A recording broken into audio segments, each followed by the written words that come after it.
across from Kathy and asked how she planned to address the officiating issues in our league. Her response was, well, only the losers complain about the refs. When billionaires overstep, the people beneath them start to whisper. And right now, those whispers inside Indiana's front office are growing louder. According to multiple reports, Steve Simon, the billionaire owner of Pacers Sports and Entertainment, is facing quiet resistance from his own executives.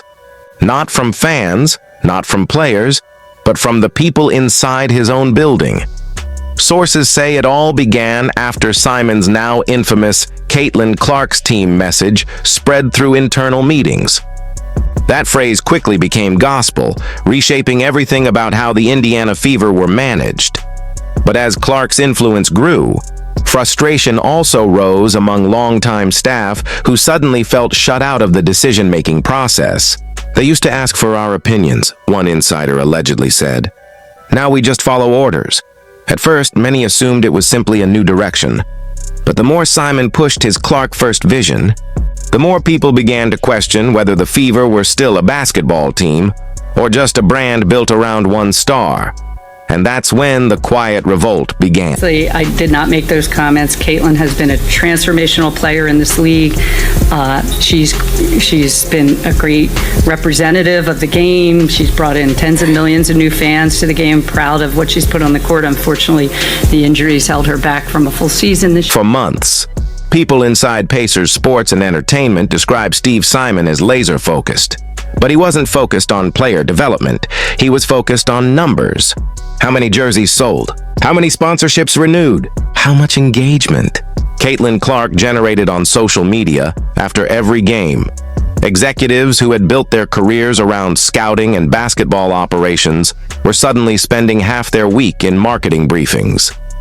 The mood inside the organization was shifting from competition to commercialization. Insiders claimed Simon personally approved new ad campaigns, slogans, and even decided which player interviews made it to the team's official page. One staffer put it bluntly, he's turning a sports franchise into a marketing department. And it worked, at least at first. Profits soared. Clark's popularity exploded. But behind that success, veteran executives began to feel like passengers on a runaway train. They started asking the same question among themselves. How far will Steve go to protect his investment? Things reportedly reached a breaking point during what some now call the marketing mutiny. Next, millions and millions of dollars of endorsements. She's actually, because she declared to become pro, her endorsements are higher in dollar value. She has a global platform now, not just a U.S. platform. So she's going to do just fine, as will the top players. Several Pacers executives, including those overseeing sponsorships and branding, allegedly pushed back against Simon's latest directive, a plan internally known as Project Spotlight. The rule was simple and absolute. 80% of all digital ad spending, social content, and brand partnerships had to center around Caitlin Clark. No exceptions, no compromises. One senior staff member reportedly questioned the move, warning that it could alienate the rest of the team. But Simon allegedly cut them off mid-sentence.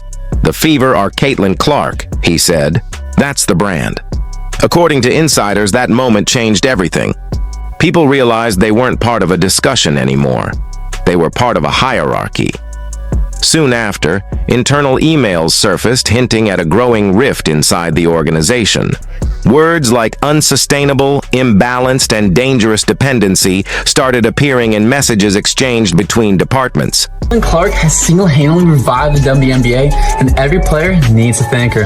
The WNBA has been a losing organization since their first season in 1997. In 27 years, they have lost an average of $10 million per year, and they're projected to lose $50 million. As any billionaire knows, controlling the message is everything. And when executives stopped echoing his vision, Simon reportedly made a move that shocked everyone. Late this summer, an internal meeting turned tense. Executives from Pacers Sports and Entertainment gathered to review season metrics and public perception. But instead of a pep talk, they got a warning. Multiple sources claim Simon told the room directly, "If you're not aligned, you're replaceable." Within weeks, 2 PR directors and a sponsorship coordinator quietly resigned. No announcements, no press releases, Just sudden LinkedIn updates and moving on posts that left fans scratching their heads.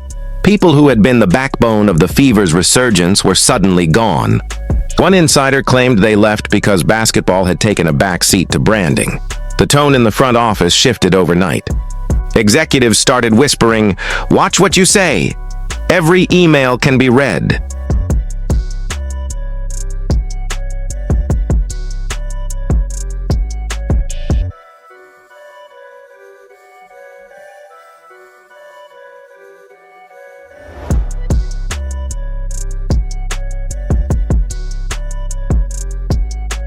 The atmosphere reportedly became one of control, not collaboration, and that's when the leaks began.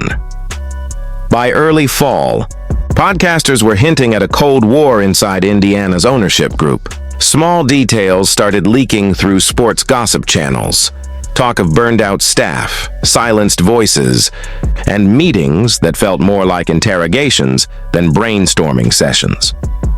One viral post claimed Simon was running the Fever like a startup, not a team. Another suggested that several Pacers executives were quietly feeding journalists information because they felt powerless to stop him internally. Then fans began connecting the dots. They noticed cryptic tweets and Instagram stories from former staff about respect and balance. One ex-employee even liked a post that said, "Basketball used to come first." There was no direct proof, but the timing was too perfect to ignore. The more the Fever won financially, the more it seemed they were losing something else, their identity. My main point, like I said, we are in the biggest moment in WNBA history. There's no denying that. Everybody knows that, and everybody that's in a place in power has a true responsibility, and even myself, we have a responsibility to make sure that this game is in a great place going forward with the CBA. Despite the leaks, despite the criticism, one thing never changed. The money kept flowing. For Steve Simon, results spoke louder than rumors. And by every measurable metric, Caitlin Clark was the most valuable player the Fever, and possibly the entire WNBA, had ever seen. Her jersey sales shattered records. Fever home games sold out months in advance. Corporate sponsors from across the Midwest renewed multi-year deals before the season even ended. Every game she played boosted TV ratings by double digits. Inside Pacers Sports and Entertainment, the financial charts told one story: up and to the right. Executives who tried to warn about burnout or internal backlash were reportedly told, "Look at the numbers. We're winning." That's the paradox of Steve Simon's empire. You can't argue with success even when it's built on silence. As long as the money keeps pouring in, the strategy can't fail. But behind those spreadsheets, another problem was growing, one that money couldn't fix, because for every record broken, morale inside the building was breaking too. And soon, someone from within was ready to challenge Simon directly. Also asked how she planned to fix the fact that players like Caitlin, Angel, and Paige, who are clearly driving massive revenue for the league, are making so little for their... Some say it was Amber Cox. Others believe it was Kelly Krokoff, the longtime front office veteran who helped build the Fever from the ground up. Whoever it was, they reportedly told Simon something no one else dared to say: "You're forgetting the game." If true, that moment didn't go over well. Simon allegedly dismissed the warning and doubled down on his authority. Shortly after, those same executives were reportedly placed under review for alignment. It was the same word that appeared in earlier internal memos: alignment, meaning loyalty to the vision. From that point on, meetings grew shorter, trust thinner, and Simon's circle smaller. Those who stayed learned a hard truth. Silence is job security, but the cost of silence is culture. As one insider put it, you can't build team chemistry when everyone's afraid to speak. By now, the organization feels more like survival mode than collaboration. Communication goes through approved channels only. Departments that once worked side by side now exchange filtered memos instead of ideas. Even the players can feel it.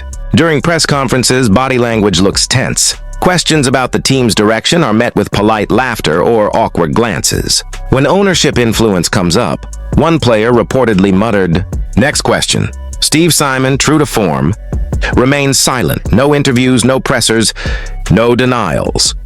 The same man who built a billion-dollar mall empire knows one thing better than anyone: silence can be a weapon. Because as long as he doesn't speak, no one can quote him. And as long as the profits stay high, no one above him will intervene. But silence creates a vacuum, and the internet loves to fill it. Now, speculation runs wild. Is the organization fracturing? Are key executives planning to resign after the season? Could the WNBA itself eventually step in? No one knows for sure. But one thing is clear. The Indiana Fever of today feel very different from the team that existed before Caitlin Clark arrived. You can hide boardroom drama behind press releases, but you can't hide energy. And fans feel energy better than anyone. They notice when smiles fade during warm-ups. They notice when players dodge tough questions. They notice when the franchise starts looking more like a PR machine than a basketball team. Online forums are buzzing with speculation. Some fans defend Simon, saying his aggressive business style is exactly what the WNBA needs to grow. Others call it dangerous, a billionaire hijacking a team for personal profit. And somewhere in between are the fans who just want their team back, the one built on chemistry, unity, and that blue-collar Indiana spirit. What's wild is that fans have started doing their own detective work. They analyze interviews frame by frame. They compare press statements. They track every cryptic post from players and staff. The Fever might try to keep things quiet, but the internet never stays quiet for long, and with every new rumor, the same question grows louder. Has the business side finally swallowed the basketball side whole? Here's the truth. Steve Simon isn't just running a basketball team anymore. He's running a brand, one powered by the most marketable player in women's sports. Caitlin Clark, for all her brilliance, now stands at the center of a billion-dollar business experiment. The executives who once helped build that success are now struggling to keep their voices heard. And somewhere in that tension lies the real story, not about wins or losses, but about who controls the narrative. Maybe this is what happens when Jen